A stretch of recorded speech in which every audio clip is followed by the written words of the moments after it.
Sitting here with Daniel Jones on the Chickahominy River. Just got an awesome swim baiting lesson today. I've been looking forward to this for a long time. In fact, since the gathering last September. Daniel caught a monster today. We'll show you pictures of that in a little bit. I caught one too, and I brought some pretty well-known swim baits today. I didn't get bit till I switched to the one that you were throwing it, and I was amazed by how much more maneuverable and how much more stable it was. What bait was it that you had me throwing? So today we were throwing the Phoney Frogs, USA, the Phoney Shad, and it's a great bait. It was so much more maneuverable and so much more stable at rest than any other bait that I had. And I had some really good, well-known ones. Yeah. Does that bait fish like that straight out of the package? So it does, but you can also do modifications to it, and that's what I do.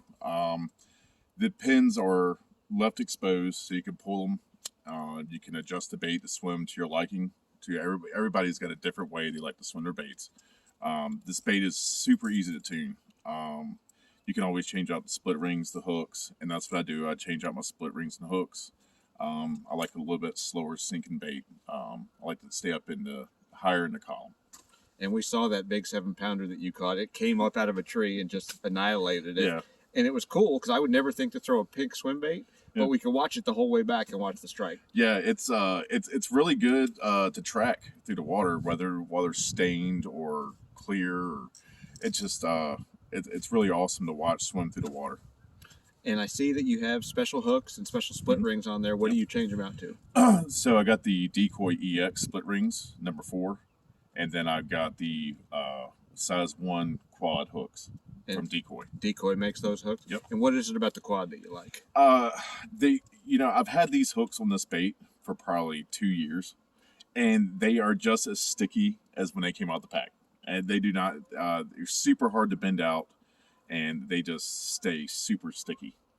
One other thing that surprised me, we hear guys talking all the time about 14-pound line, 12-pound line, 17-pound line. Yep. What are you throwing that on? So I'm throwing 25-pound iguana line. It's some new line I'm trying out.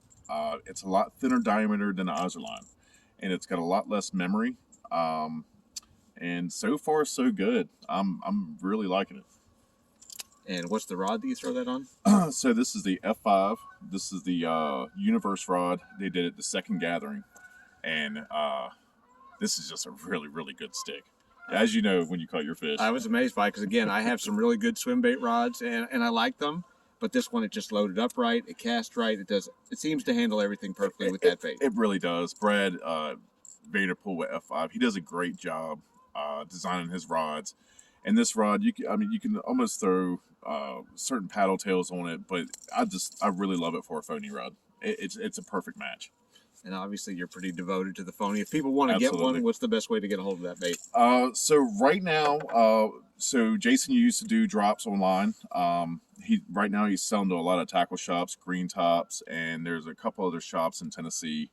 And he's selling at the shows. So if you see him at a show, be sure to grab one because they're going to be harder to get hold of. I think I'm going to grab one today. It might make the ride back to Northern Virginia with me. Oh, yeah. I really appreciate what you've done for me today. This was an eye-opening experience. It's been a pleasure. It's been an absolute pleasure having you down. Awesome day, man. Oh, yeah.